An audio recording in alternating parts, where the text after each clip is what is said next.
I wonder if I can get the movie rights. What's the story, guys? It's the 19th of June and today's the day. The Last of Us 2 is out and it's getting absolutely trashed by the customers.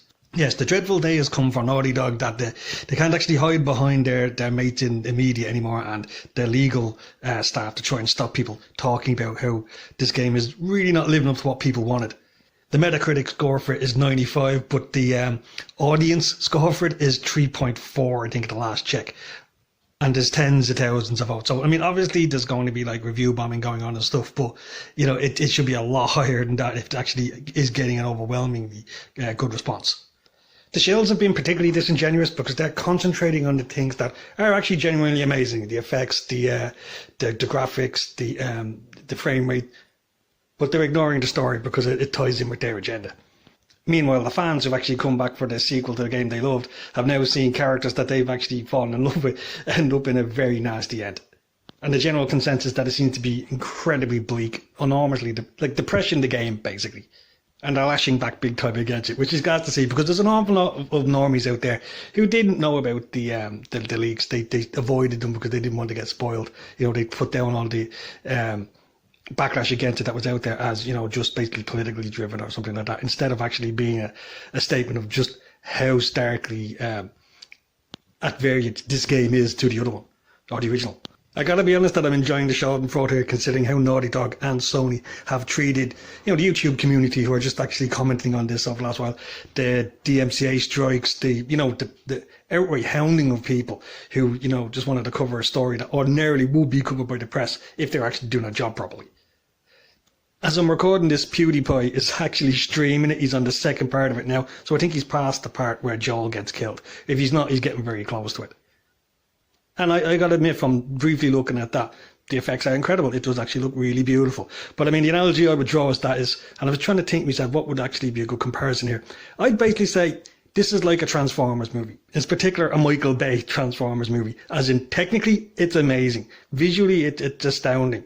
You know, the brutality and the violence of the world involved, you know, like it's nailed bang on.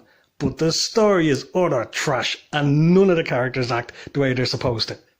The main difference I could see here being that usually those films from the audience score does pretty well and they get like 2-3% of the official critics, you know, like this is the exact inversion that the critics are giving it, like I said, 95 or so, and it's the audience saying, God, this is awful. But it's the best analogy I can think of. The defenders will say, like, that the technical specifications of it, the craft involved is amazing, you know, like, and that's undeniable.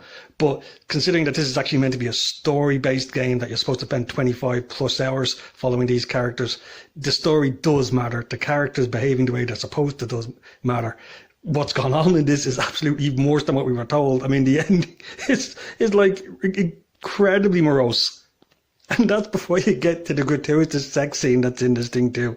I swear to God, you couldn't write this. So just want to bite the short video on this, lads. The Last of Us 2 is out. I'm actually in two minds about whether it'll do that great. There's a lot of YouTubers hedging their bet saying, oh, it'll romp home. And it'll probably do very well. But I think word of mouth will get out pretty quickly on this. I think a lot of people who loved the first one are going to be appalled at what happened to the characters in this. And I reckon you're going to see the price in this drop pretty fucking quick as it goes into the bargain bin and they try to claw back whatever money they can on it. Druckmann, either way, he's basically made himself into the Ryan Johnson of the computer world. Computer game world.